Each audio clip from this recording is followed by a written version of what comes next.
그래서 우리가 이제 기도를 여기 서신서에 보면은 마지막 그 기도로 이렇게 마치는 걸 보면 이 에베소서는 굉장히 풍성한 그런 교리들, 이 풍성한 그런 이 지식들, 또 이런 풍성한 말씀으로 이제 가득 차 있죠.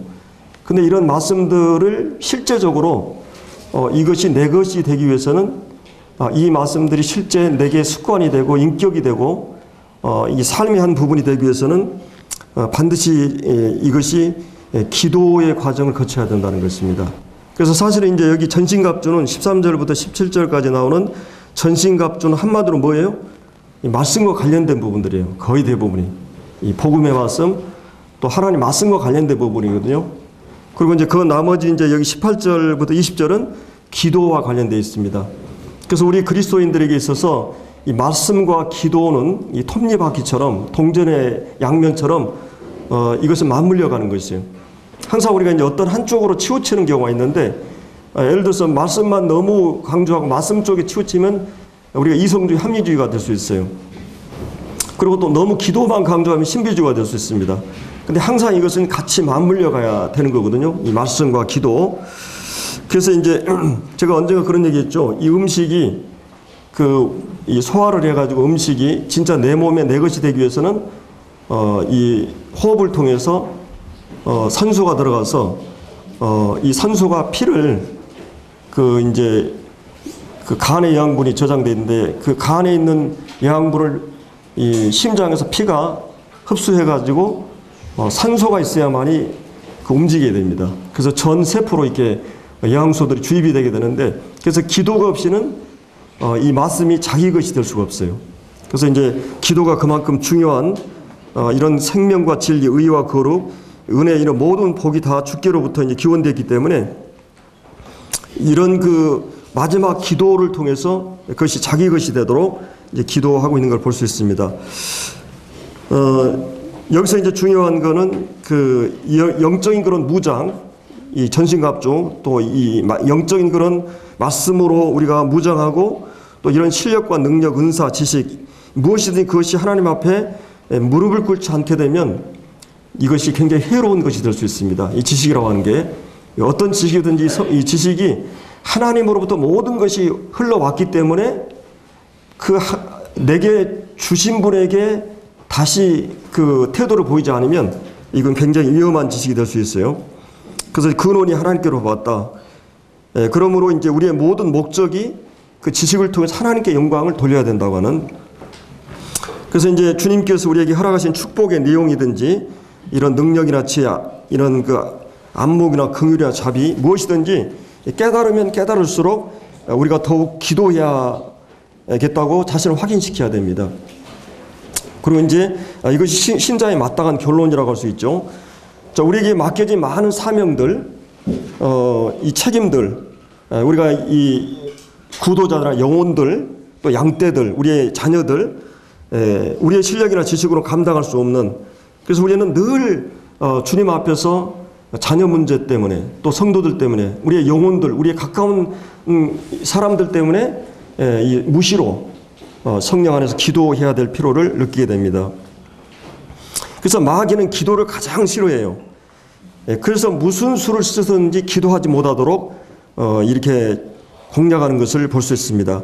우리가 이제 좀 더 이렇게 이제 기도를 경건하고 또 뭔가 이렇게 삶에 준비된 것을 갖고 싶다는 생각을 집어넣으면서 기도 못하게 하고 또 이제 시간을 확보하고 방해받지 않는 환경 조건 또 좋은 분위기 그런 걸 기다리다 보면 하루 종일 우리는 기도의 피로를 느끼고 기도해야 되겠다 생각하지만 우리는 기도를 놓쳐버리고 그러면서 이제 하루 종일 우리는 시간이 지나고 나서 참 우리가 기도하지 못했구나 이런 후회를 갖게 되는데 그래서 우리는 길을 걷다도 또 우리가 차를 타고 달릴 때도 또 우리가 문득 대화를 하면서도 문득 이런 각오를 연습해야 됩니다.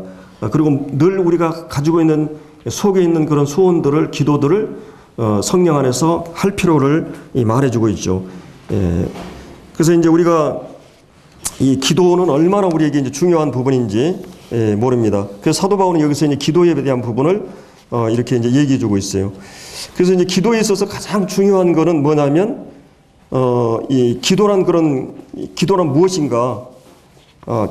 기도는 이제 우리가 생각할 때 하나님 앞에 우리의 어떤 그 소원이나 우리의 바라는 것을 성취하는, 그래서 가끔 우리가 이제 여러분이 소원하는 바가 이 한 해 동안 성취되도록 이렇게 그런 얘기를 하는데, 이 국어사전에 보면 인간보다 능력이 뛰어난 절대적인 존재 앞에 자기의 소원을 비는 것이다. 인간이 바라는 것을 이렇게 응답하기 위해서, 응답을 받기 위해서 기도하는, 뭐 지성이면 감청이다 해가지고 뭐 비나이다 공들인 샤머니즘처럼 우리의 소원을 바라는 것으로 이렇게 생각하는데, 그러나 이제 기도에 있어서 가장 중요한 것은, 기도는 주문이나 영불이 아니고 기도는 하나님의 자녀들이 하나님의 자녀가 된 때부터 이제 우리는 기도하고자 하는 소원이 일어나게 됩니다. 성령이 우리 안에 내주하게 되면 이 성령이 우리 안에 소원을 두고 행하셔요. 그리고 여러분들이 구원받게 되면 이제 이 생명은 젖을 사모하듯이 뭔가 이렇게 말씀을 사모하는 마음이 있고 하나님의 음성을 듣고자 하는 마음이 있고, 그래서 성령이 우리 안에서 우리를 인도하시는데 말씀을 통해서 인도하시죠. 그래서 말씀이 이제 우리에게 들리기 시작합니다.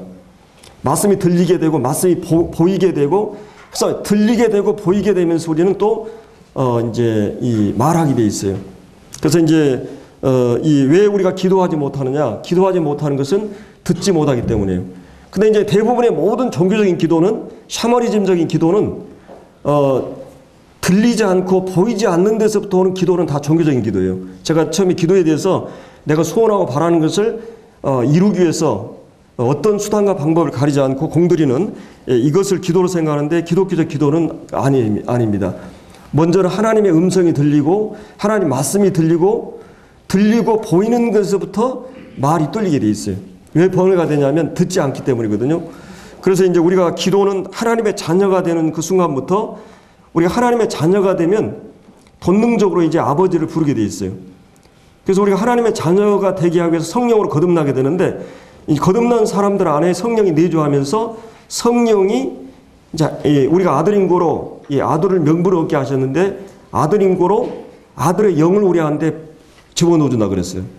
그래서 아버지의 하나님의 영을 집어넣어 주셔가지고 그 아버지의 영에 의해서 우리가 이제 아빠 아버지라 부르짖는다 그랬어요. 하나님을 아버지라 부르짖게 돼 있어요. 그러니까 이제 거듭난 성도들은, 물론 우리가 이 생명이 태어날 때는 그 아기는 그렇게 할 수 없죠. 그럼 우리는 이미 성인이 되었고 언어를 사용할 줄 알기 때문에 생명이 딱 주어지면 하나님을 이제 직관적으로 본능적으로 아버지라고 부르게 돼 있어요.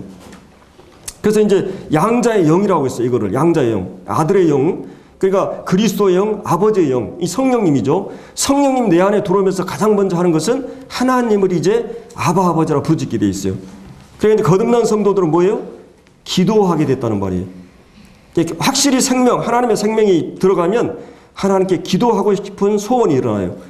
물론 우리가 이제 그 피로를 느끼고 늘 기도하고 싶은데 실제 기도를 잘 안 되는 경우가 많아요.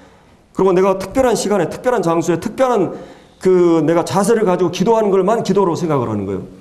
그러나 여러분들이 거듭나게 되면 여러분이 이제 마치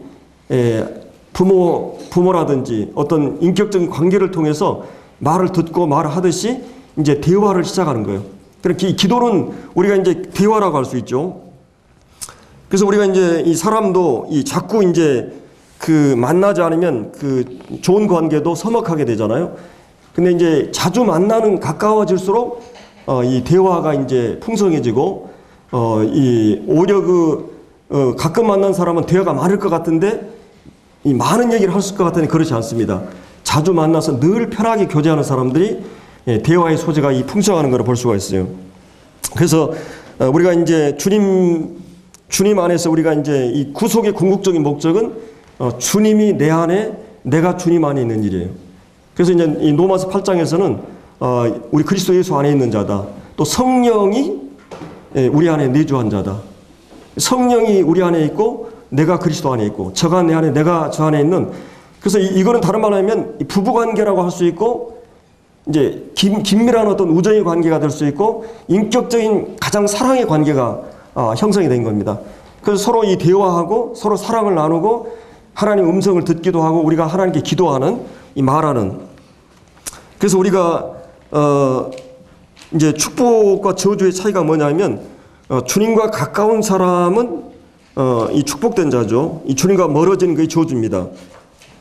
그래서 우리가 주님과의 사랑의 관계를 이제 맺으면서 이 가장 편하고 가장 편한 게 부부 관계죠.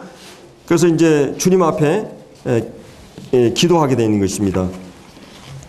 그래서 기도는 다른 말로 뭐예요? 아까 대화라고 했고 인격과 인격의 관계가 이제 부부 관계가 형성되는 것처럼 아버지와 자녀의 관계가 형성되는 것입니다. 그리고 이제 기도는 하나의 삶이에요. 그러니까 기도는 호흡이라 그랬죠. 호흡을 멈추면 우리가 죽게 됩니다. 우리의 모든 나쁜 것들을 쏟아내고 이산화탄소를 산소를 계속 집어넣듯이 우리가 이제 계속 주님과 이 대화를 통해서 내 연약과 죄를 자백하고 또 주님으로부터 많은 좋은 것들을 얻게 되는 이 기도, 영적인 삶이란 바로 성령 안의 삶인데 그거는 기도의 삶입니다. 그래서 기도란 우리의 요구를 성령의 도움을 통해서 주님의 이름으로 아버지께 말하는. 그래서 우리는 이제 우리의 영혼의 심오한 표현을 바로 이제 기도를 통해서 하나님께 하게 되는 것이에요. 그러니까 기도라고 하는 것은 우리의 삶이 기도예요. 무엇을 하든지 우리가 주님 앞에서 뭐 설거지나 빨래나 청소나 일, 우리의 모든 삶이 하나님 앞에 말만 특별한 것만이 아니라 우리의 마음이 하나님께 성령 안에 살 수가 있는 거예요. 우리는 삶은 기도라고 할 수 있는 거죠.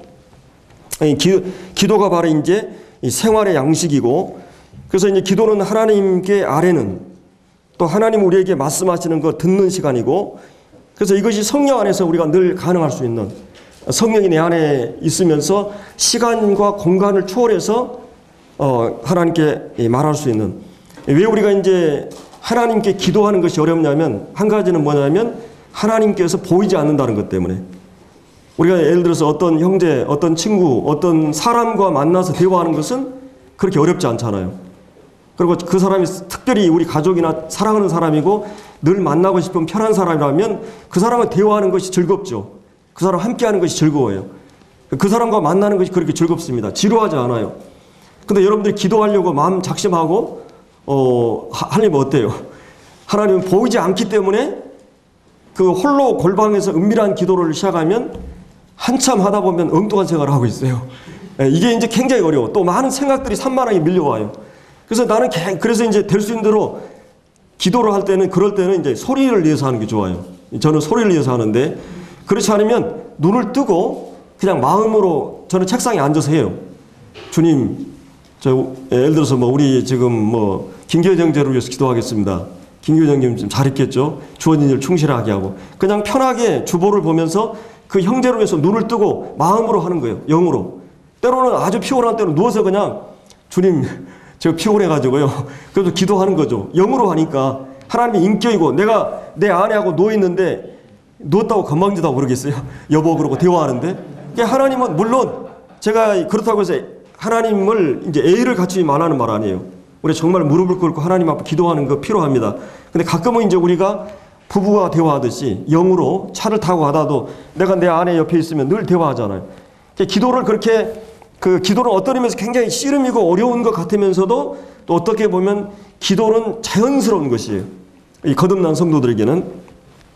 그래서 이제 기도를 우리가 이제 기도가 무엇인가 했을 때 이런 생각을 하게 되고, 그리고 이제 이 기도가 일반적으로 왜 응답이 안 되는가, 또 많은 잘못된 기도가 뭐냐면 이제 이기적인 그런 목적을 위해서 기도하는, 이제 구하여 듣지 못하면 정욕으로 쓰려고 잘못 구한다.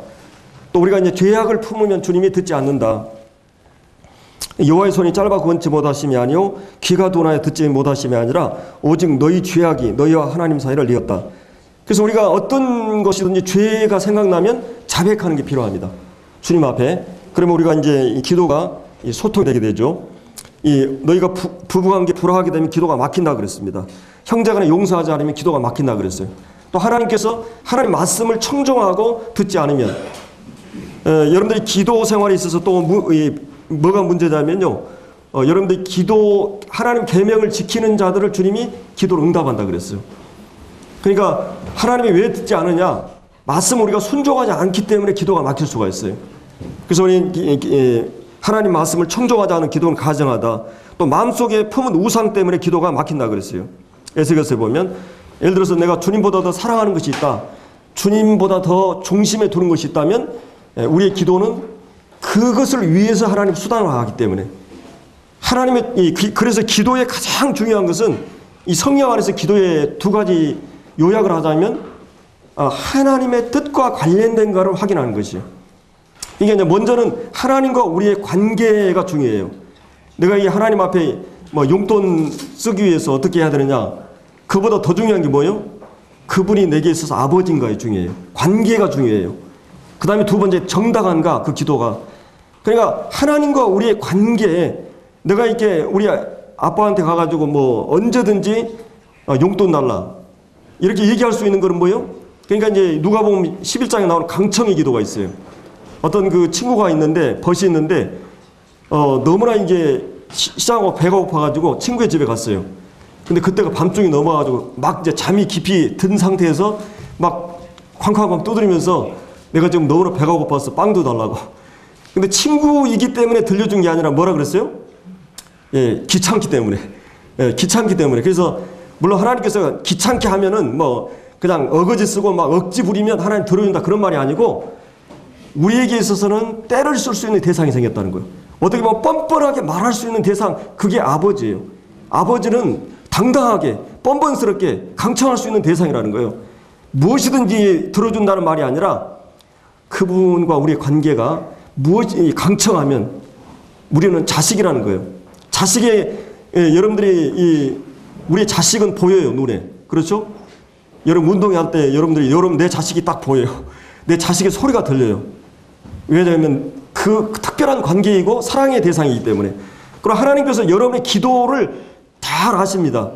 여러분 무엇 때문에 기도하는가? 이 기도의 그 중심을 잘 아셔요. 솔로몬이 기도할 때 하나님은 잘 아셨어요. 정말 아름다운 기도로 하나님이 받으시죠. 그래서 하나님이 그 기도만 들어준 게 아닙니다. 그래서 너희는 먼저 그 나라 그거를 구하라. 하나님 아버지께 기도할 때 하나님 뜻과 일치하는가가 중요해요. 이제 우리는 거듭났기 때문에 하나님의 관계예요. 누구든지 이제 기도할 수 있는 대상이 생긴 거죠. 근데 이제 더 중요한 거는 그 기도가 정당한 기도인가. 하나님의 뜻대로 하는 기도. 그리고 만일 우리 마음이 우리를 책망할 것이 없으면 하나님 앞에 담대함을 얻고 무엇이든 구하면 그에게 받게 된다. 요한일서 3장에 그런 말씀이 있죠. 또 요한일서 5장에 보면 무엇이든 그 뜻대로 구하면 하나님이 들으신다. 굉장히 중요한 것은 내 삶이 하나님 앞에서 양심적으로 책망할 것이 없는 양심적으로 떳떳한 이 말씀을 지키고 순종하는 죄악을 품지 않고 인간관계가 원만하고 하나님과 관계가 원만하고 그 다음에 형제관계라든지 부부관계라든지 이 마음속에 우상이 없고 이런 또 귀를 막아 가난한 자의 부르짖는 소리를 듣지 않는 정말 내가 도와야 될 어떤 사람이 있는데 그거를 듣지 않으면 네가 하나님 앞에 부르짖을 때 듣지 않는다는 말이죠. 하나님이 기도를 응답하지 않는다는. 그래서 우리가 마땅히 삶을 살아가는 것이 굉장히 중요해요. 기도가 우리가 왜 기도해야 되는가? 기도는 기적이 아니라 법칙입니다. 그리스도인들은 당연한 규범이고 특권이에요. 그래서 이 믿음의 기도, 왜 우리가 기도하지 않느냐면 아까 우리가 하나님 보이지 않기 때문에 영적 존재이기 때문에 집중해서 오래 할 수 없다는 얘기를 했는데 또 한 가지는 뭐냐면 기도가 어려운 것은 기도가 믿음이 없기 때문에 만약 여러분이 기도했는데 바로 응답이 없고 계속 응답을 하기엔 했다면 아무리 해도 응답이 안 되니까 응답에 대한 확신이 없거나 믿음의 결핍이 오면 기도 담력을 잃어버려요. 그래서 이제 이 기도할 때 무엇이든지 믿고 구하라. 믿는 자는 능치보다 하심이 없다. 자, 하나님께 하실 수 있다고 믿는 것이 아니라 하실 것이라고 믿는. 그러니까 하나님은 하실 수 있다 이 말은 능력에 대한 평가고 내가 하나님이 이렇게 해주실 거야. 소원이나 욕망이나 희망이나 욕구가 아니라 갈망이 아니라 하나님은 내가 확실하게 기도하는 것을 응답해 주실 거라는. 물론 이제 여기서도 전제가 이게 하나님의 뜻이라는 전제가 있어야 돼요. 이 성령 안의 기도는. 왜 그러냐면 하나님 반드시 응답해 주실 것이라고 믿고 누리면 반드시 된다고 하는 그 기도는 하나님 기계화 만드는 거예요. 요술렘처럼. 그러면 하나님이 무조건 기도를 응답한다는 하나님 능력이 무조건 된다고 하는 기도는 그것은 요술램프 누르면 되는 것처럼 하나님 비인격화예요. 여러분의 자식이 반드시 주실 것이라고 용돈을 떼쓰면 됩니까? 아버지는 내 칼을 요구한다, 총을 요구한다 그러면 안 들어줍니다. 반드시 될 수 있다고 믿어야 되는데 그 전제가 뭐예요? 하나님 앞에서 이것이 하나님 뜻과 일치하느냐. 이 성령 안의 기도는 하나님 마음과 하나님 뜻과 일치하느냐, 말씀과 일치하느냐, 이것이 먼저 전제돼야 돼요. 이 성령 안의 기도는. 왜냐하면 성령은 말씀을 우리에게 주셨는데 말씀과 배치되게 역사하지 않아요. 그래서 우리가 기도할 때 가장 중요한 것은 이제 내 기도를 늘 하나님은 기뻐 들으시고 내가 그냥 어떤 음성 옹알이를 해도 하나님은 들으셔요. 내 모든 관심이 하나님은 하나님 아버지로서 자식에 대한 관심이 여러분이 태어날 때부터 이제 아버지로 귀를 기울이셔요. 근데 이제 중요한 거는 우리가 무조건 그럼 기도하면 되느냐 그게 아니고 그 기도가 하나님의 뜻과 일치하느냐가 중요해요. 그리고 하나님은 때로는 예스로 응답하시고 또 어떤 경우로 노로 응답하시기도 하고 또 하나님은 기다리라고 응답하시기도 해요. 어떤 수준이 안 맞아서 하나님이 허락하지 않을 경우가 있고 또 하나님이 여러분이 막 엄청나게 어려운 일이 있어요. 그럼 여러분 성도들이 다 그 기도하잖아요. 빨리 병을 치료하게 해달라. 이런 금전 문제를 해결하달라. 우리는 당장 막 다른 거 보이지 않죠. 근데 하나님께서 다른 뜻이 있을 수 있어요. 하나님께서 그 사람을 그 과정을 통해서 어떤 뜻이나 목적을 가지고 허락하실 수 있어요. 그런 경우는 우리가 급하게 조급하게 이렇게 한다고 해서 되는 게 아닙니다. 하나님 그것이 목적이 달성될 때까지는 그걸 허락해 두죠. 정말 우리 마음이 참 하나님 앞에서 하나님이 원하시는 그 뜻이 이루어질 때까지 그 기도를 하나님이 지원하는 경우가 있습니다. 그래서 이제 하나님께 이 믿음으로 기도하는 거 얼마나 중요한지 몰라요. 그러니까 요동하는 그것처럼 믿고 기도하라 말하죠. 기도하지 않을 때 이제 하나님을 욕되게 합니다. 기도하지 않은 게 죄라 그랬죠. 기도하는 건 큰 수치고 무서운 지약입니다. 하나님이 거룩하시고 최대 영광을 받으시는 것은 우리가 하나님을 부르시고 하나님 우리가 필요를 기도할 때 하나님은 기뻐하십니다. 그래서 하나님과 우리가 이 하루 24시간 중에 정말 10분도 할애하지 않고 우리가 살아가는데 늘 우리가 어떤 특별한 시간에 아니면 시간을 모두 초월한 공간 속에서 우리가 기도할 필요가 있다고 하는 것입니다. 그래서 기도하지 않는 것, 영적 건강을 체크할 수 있는 영적 생활의 결함은 바로 육신에 얽매여 사는 증거는 뭐냐면 그것은 기도하고 있는가, 기도는 호흡과 같아요. 내가 심장의 상태, 폐의 상태를 확인하기 위해서는 확인하는 것처럼 이 호흡이 계속 맥박이 움직여 있는가, 심장이 계속 정상적으로 뛰고 있는가를 우리가 이제 건강 상태를 확인하는 것처럼 우리의 영적인 건강은 기도 생활이 계속 이어지고 있는가. 바로 이제 이것이 이제 그래서 사단이 모든 것 가운데 말씀과 기도하지 않도록 총력을 기울여서 이렇게 집중해서 방해하는 걸 볼 수 있습니다. 그래서 이 주님과의 친교를 통해서야만이 모든 죄가 뛰어난 하나님의 평강이 우리에게 있게 되고 또 모든 기쁨이 충만하게 돼요. 요한복음 15장에 보면 또 요한복음 14장 16장에서는 주님이 이 마지막 제자들이 가시면서 하신 말씀이 약속하신 게 있어요. 성령을 주실 걸 약속하고 또 한 가지는 기도를 약속합니다.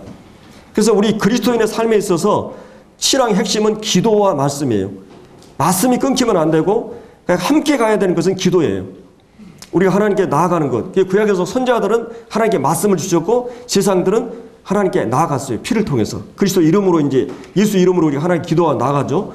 항상 이 관계가 건강하게 유지가 돼야 돼요. 이게 한쪽만 너무 말씀만 받고 기도하지 않는다. 또 기도만 하고 말씀 안 받는다. 이게 다 위험한 거죠. 그래서 이것이 건강하게 이루어질 때 우리가 정상적인 삶을 살 수 있어요. 그래서 우리가 이제 아까도 우리가 이 말씀을 불순종하게 되면 그의 앞에 기뻐하신 것을 행하고 그의 계명을 지키게 될 때 무엇이든지 구하는 것을 받으리라고 요한일서 3장에 말하고 있죠. 그리고 이제 주님의 이름으로 하나님께 기도하라. 내 이름으로 무엇이든지 구하라. 그러면 내가 시행하리라.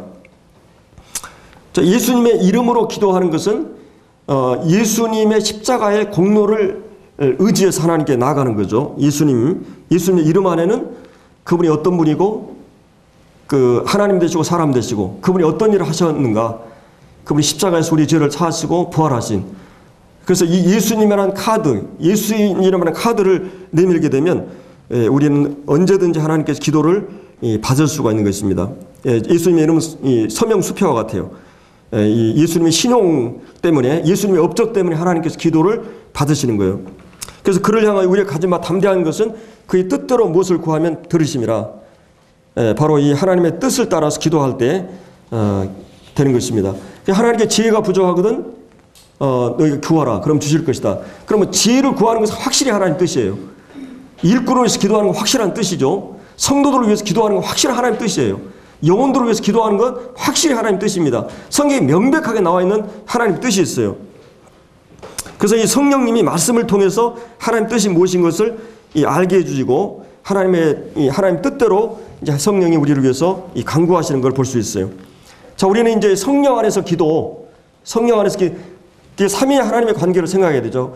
기도에 있어서 항상 중요한 것은 하나님 아버지가 누구인가를 기억하는 거예요.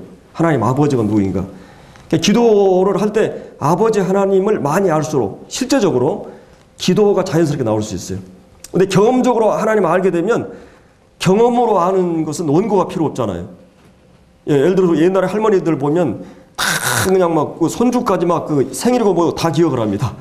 기록하는 능력이 없고 이러니까 다 그냥 외워요.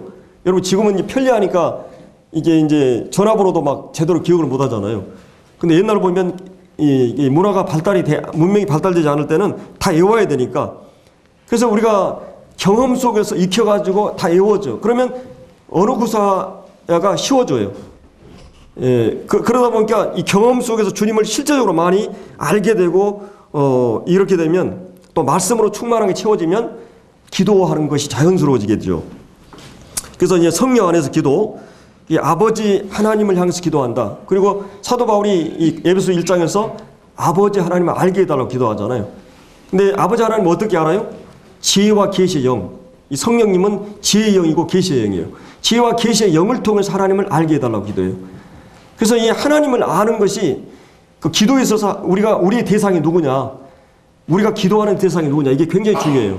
그래서 마태복음 5장, 6장, 7장 산상수훈에서 예수님이 구약 성경에서는 하나님을 아버지로 계시하지 않았거든요. 뭐 엘로임, 엘사이, 엘과 관련된, 그 다음에 여호와 이레, 여호와 관련돼서 구약성이 하나님 자신을 계시하셨어요. 그러니까 하나님이 누구인가, 하나님이 어떤 분인가 계시할 때 하나님은 능력의 하나님, 사랑의 하나님, 지혜의 하나님, 신실한 하나님, 평강의 하나님, 소망의 하나님, 막 하나님 대해서 어마어마하게 많아요. 그래서 하나님이 이 세상에 꽃을 이렇게 많이 둔 것은 하나님의 영광을, 하나님의 속성을 한 가지로 표현할 수 없기 때문에 그랬다고 그랬어요. 근데 구약에 보면 뭐 여호와 이레, 여호와 시드키누, 뭐 여호와 샬롬, 여호와에게 그래가지고 막 하나님에 대한 이름이 어마어마하게 나옵니다. 여러분 전도출판사에 보면 하나님이 이름에 대해서 이렇게 두꺼운 책이 나와 있어요. 거기에 대면 뭐 한 30가지가 나와요. 하나님은 그렇게 계시하셔서 자기를. 근데 하나님을 아버지로 계시하는 건 특이한 거예요. 근데 예수님이 이 땅에 오시자마자 뭐예요? 하나님을 아버지로 계시합니다. 그래서 마태복음 5장 산상수훈, 그리고 요한복음 14장부터 고별사, 이게 예수님의 설교의 아주 그 초기와 말기의 가장 핵심적인 설교거든요. 근데 그 설교에서 하나님을 아버지로 계셔요. 너희 아버지 온전하신 같이 너희도 온전하라. 이제 예수님 안에서 우리는 그리스도 안에서 그리스도와 더불어 그리스도가 아버지가 있듯이 그리스도 안에서 우리는 형제로서 하나님께 아버지가 생긴 거예요. 이 놀라운 특권이죠. 기도에 있어서 중요한 것은 내가 하나님 아버지, 기도의 대상이 생겼다. 그리고 이제 이 마태복음 6장부터 기도할 때 너희가 기도할 때 사람들을 의식하는 걸 조심해라.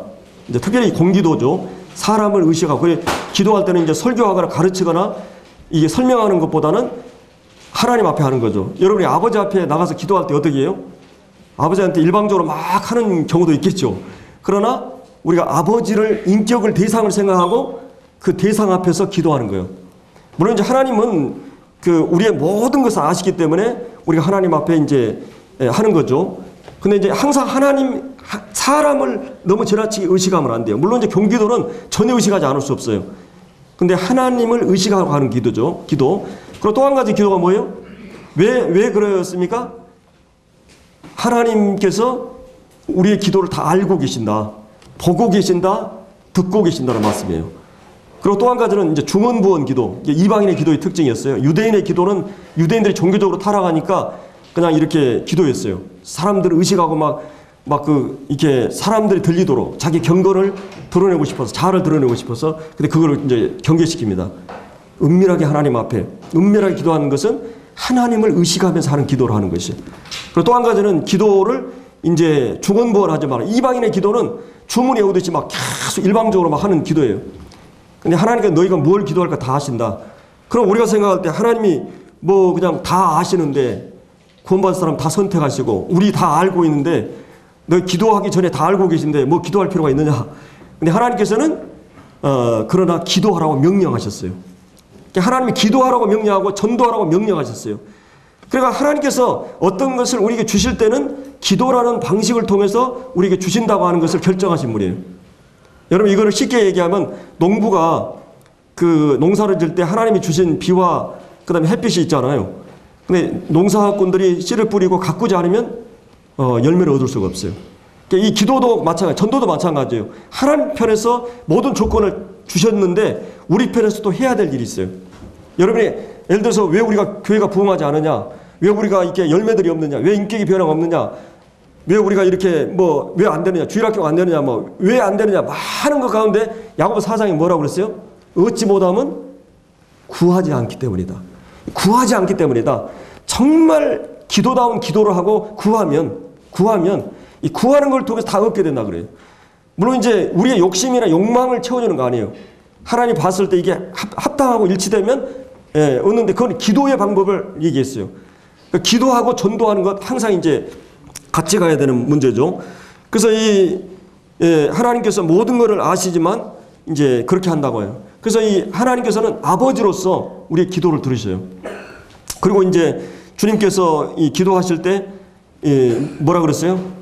그 하나님 앞에 우리가 나아갈 때마다 기도할 때마다 하나님을 이름이 거룩히 여김을 받으시며, 이 주기도문에 나오죠. 마태복음 6장에 보면 6장 9절에 보면 하늘에 계신 너희 아버지께 기도하라 그러면서 아버지의 이름이 거룩히 여김을 받아. 그래서 기도에서 가장 먼저 해야 될 일이 뭐예요?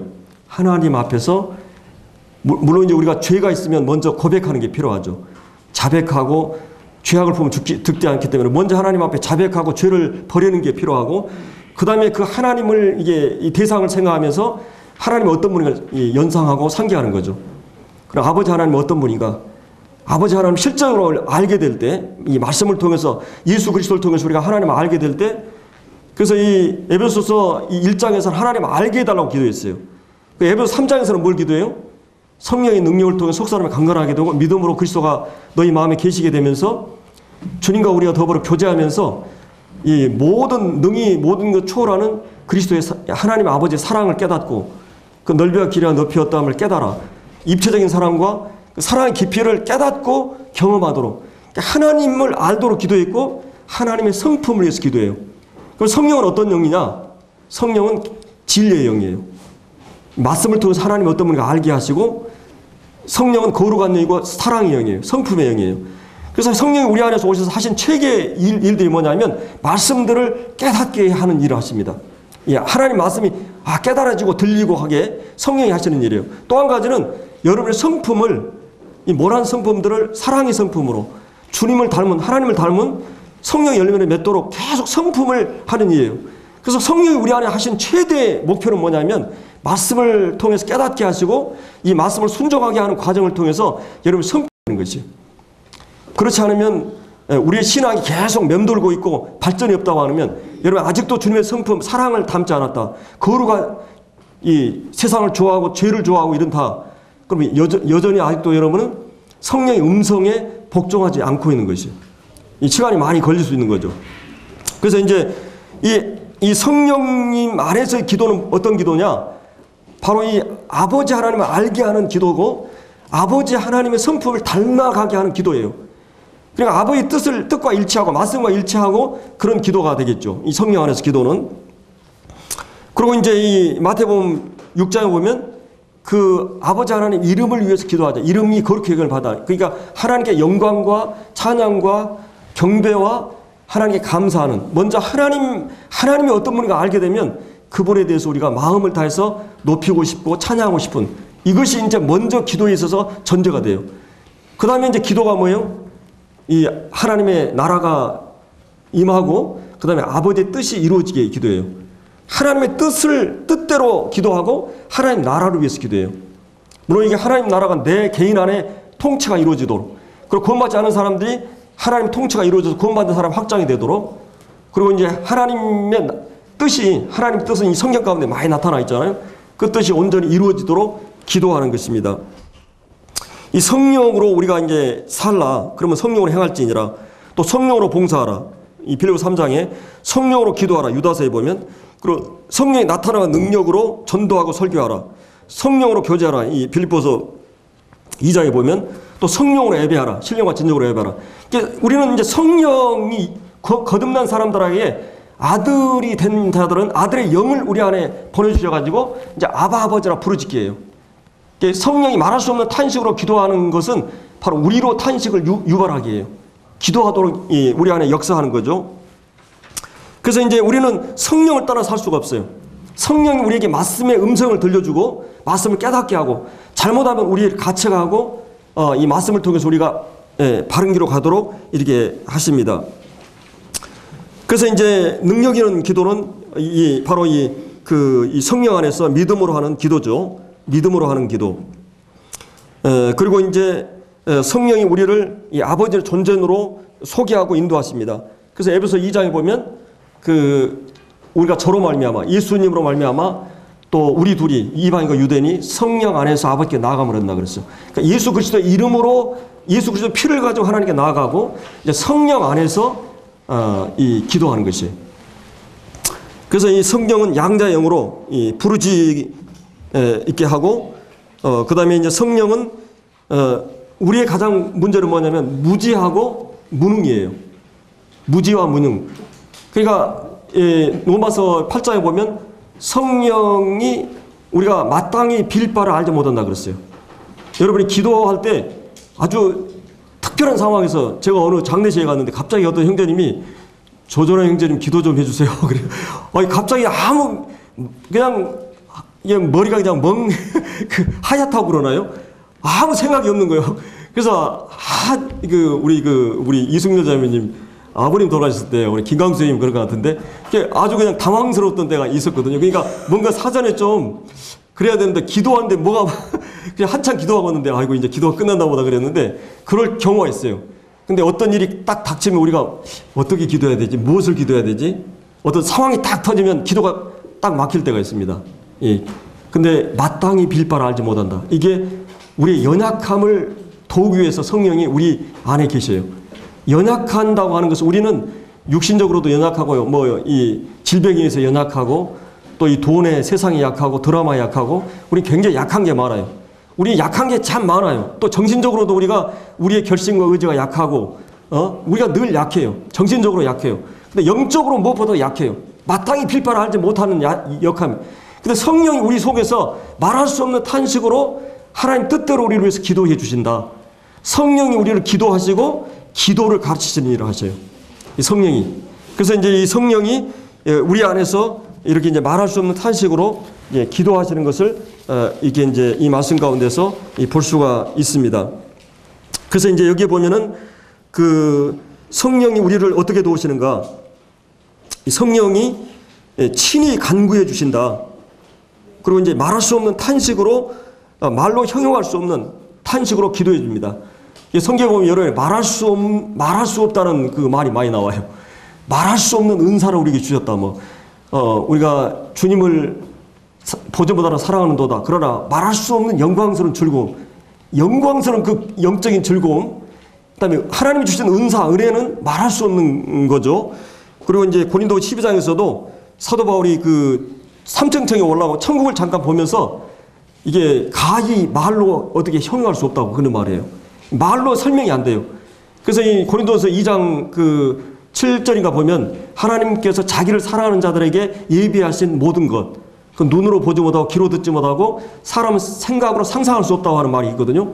그러니까 하나님이 우리 사랑하는 자들을 예비하신 것, 영적인 그런 신령한 것도 그렇고 궁극적으로 주님 나라 가서 누릴 것도 그런데 그거는 뭐냐면 우리가 우리의 눈으로나 귀로나 뭐 우리의 상상으로는 말로 표현할 수 없는 거라는 거예요. 말로 표현할 수 없는 거. 근데 성령이 우리에게 탄식하면서 기도하는데 우리가 얼마나 연약한지. 우리가 이제 여기 성경에서도 우리가 우리가 연약할 때, 우리가 연약하다는 말이, 우리가 사도 바울도 내가 약할 때 강함을 주신다 그랬는데 우리가 얼마나 약한지 몰라요. 우리는 잘 몰라요. 무지예요. 그러니까 마땅히 무엇인지 잘 몰라요. 모를 때가 많아요. 근데 우리 무지를 일깨워 주신 게 성령이에요. 무능해요. 우리 알면서도 행할 수도 없고 또 잘 행할 능력이 없어요. 마음은 원래 육신이 약해요. 행할 능력이 없어요. 이게 우리의 탄식이잖아요. 근데 성령이 우리에게 무엇을 기도할까를 알려주시고 그리고 말할 수 없는 탄식으로 우리를 위해서 기도하실 뿐만 아니라 우리가 그것을 행할 수 있도록 성령을 쫓아 행하게 되면 모든 걸 가능하게 하는 능력까지 주세요. 성령이 하시는 사역은 우리에게 무엇인가를 알게 하는, 무지를 깨우쳐주고 우리가 무엇을 행할 수 있는 능력을 주시는 분이 성령이에요. 이 성령이 우리 안에서 하기 때문에 우리가 성령 안에서 기도한다는 것은 그런 기도를 이제 여기서 포함하고 있는 것입니다. 그래서 이 성령은 우리 안에서 떠날 수가 없어요. 우리가 잘못하면 근심하십니다. 이 일을 중단해요. 소멸돼요. 근데 성령은 절대 떠나지 않아요. 근데 성령이 우리를 근심한다는 말이 사랑의 말이라고 그랬잖아요. 성령 우리를 탄식한다는 말은 얼마나 은혜로운 말인지 몰라요. 우리를 떠날 수 없기 때문에. 그래서 성령이 우리 안에서 양자형이 우리 안에 딱 들어오면 우리가 하나님에 대해서 부르진다 그랬잖아요. 이제 아빠라고 부를 수 있잖아요. 강청할 수 있잖아요. 땡깡 부릴 대상이 생긴 거예요. 내 아버지가 생긴 거예요. 아버지예요, 그분은. 물론 거룩한 아버지지만 우리의 모든 걸 받을 수 있는 그런 하나님, 아버지가 우리에게 생긴 것입니다. 그리고 이 성령은 하나님의 뜻대로 간구하신다 그랬어요. 이 신앙생활의 기본이 하나님의 뜻을 아는 것인데 이 왕초보 이 성도들은 이 하나님의 뜻을 잘 몰라요. 이제 오래된 성도들은 이제 조금씩 알아가는데 근데 성령이 하나님의 뜻대로 우리를 위해서 간구해 주세요. 얼마나 놀라운 은혜인지 몰라요. 우리의 모든 걸 잘 알고 계시는. 그래서 이제 이 성령이 우리를 위해서 이렇게 말할 수 없는 탄식으로 우리를 위해서 기도해 주고 계시는 것을 우리가 이제 이 말씀을 통해서 볼 수 있습니다. 자, 그래서 우리가 왜 기도해야 되는가? 사단이 실제 존재하고 있고 이 교활하고 힘세고 쉬지 않고 하나님 자녀의 타락을 음모를 꾸미고 있고 공략하고 있는, 그래서 기도에 게으르지 말라 이런 말씀이 많이 나오죠. 그래서 또 한 가지는 이제 우리가 모든 것을 얻을 수 있는 방법이 바로 이 기도이기 때문에 얻지 못하면 기도하지 않는 것이다. 주님이 우리가 열매 없고 우리가 변화되지 않고 성숙하지 않고 이 모든 것은 바로 이 얻지 못하는 것은 기도하지 않기 때문이다. 또 그리스도께서 기도의 본을 보이셨어요. 주님은 기도에 대해서 가르치셨어요. 이 주기도문이라든지 제자들이 기도 가르쳐달라고 했을 때 기도 가르쳐 주시고 기도와 관련된 말씀이 많이 이 사복음서에 나옵니다. 그리고 주님은 기도의 본을 보이셨어요. 새벽에 기도하시고 금식 기도하시고 40일 철야 기도하시고 중요한 일이 있을 때마다 기적을 행할 때마다 주님은 기도하셨어요. 주님은 기도로 시작하셨고 마지막 십자가에서 기도로 마치십니다. 주님의 전생에는 기도의 삶이셨어요. 기도에 대한 교훈들이 이 사복음서에 굉장히 많이 나옵니다. 그리고 여러분이 사도행전의 기도의 역사입니다. 그리고 서인서의 모든 것은 많은 사도 바울은 기도의 사람이었어요. 우리가 에베소서, 이 골로새서, 빌립보에서도 그리고 서인서에 보면 이 아더 핑크란 분은 이 사도 바울의 기도를 연구한 분이에요. 아주 경건한 성도인데 저한테 이렇게 두꺼운 책이 있어요. 저도 어제 기도에 관련된 책이 몇 권인가 봤더니 한 50몇 권이 되더라고요. 다 볼 수는 없었고 한 50권만 대충 이렇게 봤는데 그 기도에 관련된 사도 바울의 기도만 전문으로 연구한 분이 있는데 이렇게 두꺼워요. 한 600페이지 되겠더라고요. 사도 바울은 기도의 사람이었어요. 사도들은 기도의 사람이었습니다. 기도의 삶이 얼마나 중요한가. 교회사의 부흥에 기도가 없이는 부흥이 없었습니다.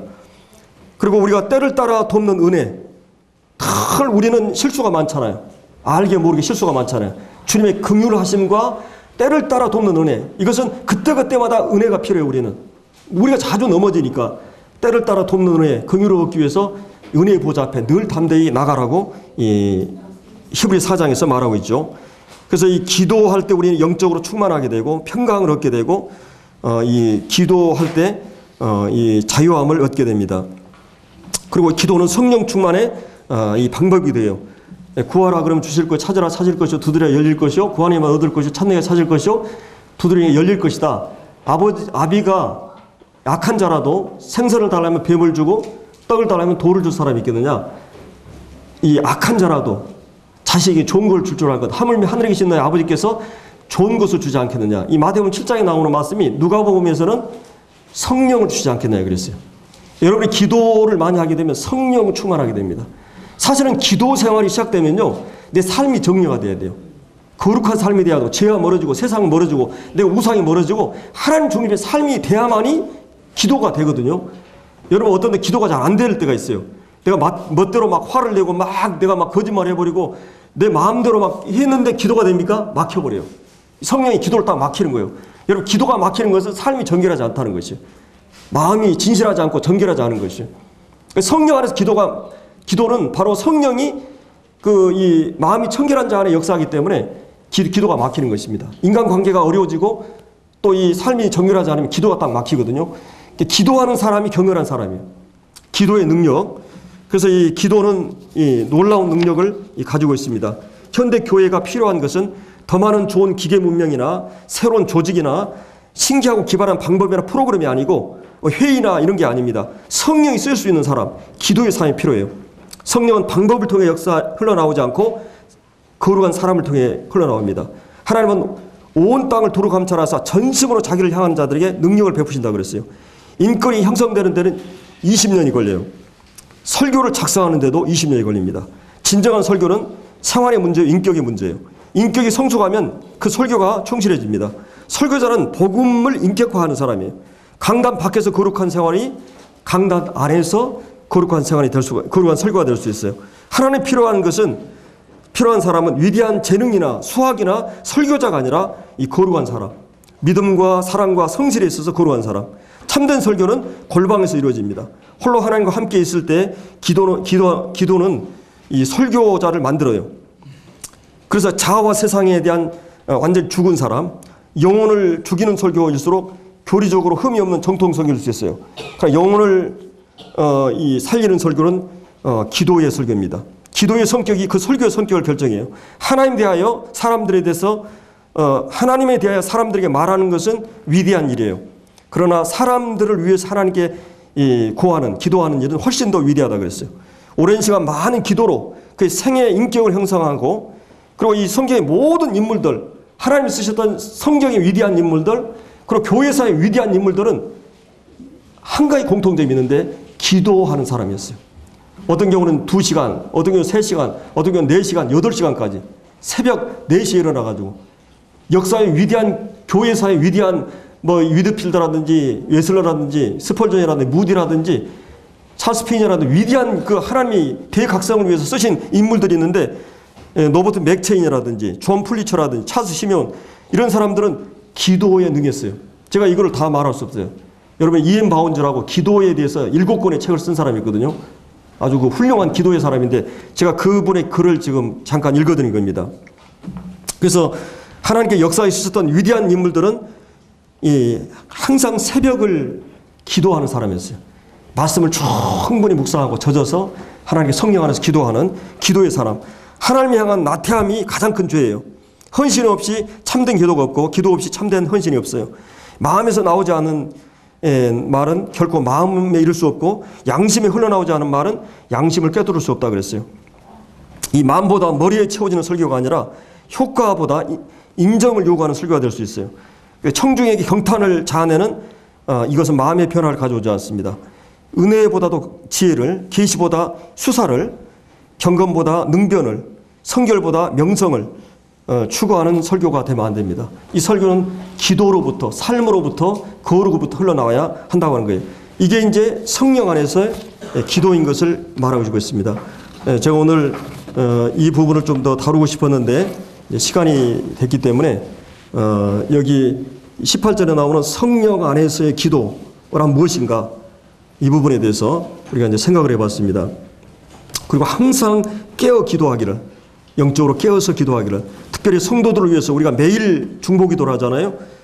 매일 기도하고 말씀을 보고, 또 이 특별히 일꾼을 위해서 항상 말씀을 허락하도록, 그리고 말씀을 담대하게 전하도록 일꾼들을 위해서 기도하는, 그래서 우리가 성령 안에서 기도하는, 무시로 성령 안에서 기도하는, 쉬지 말고 항상 기도하는 여러분들이 되시기 바랍니다. 기도하고 마치겠습니다.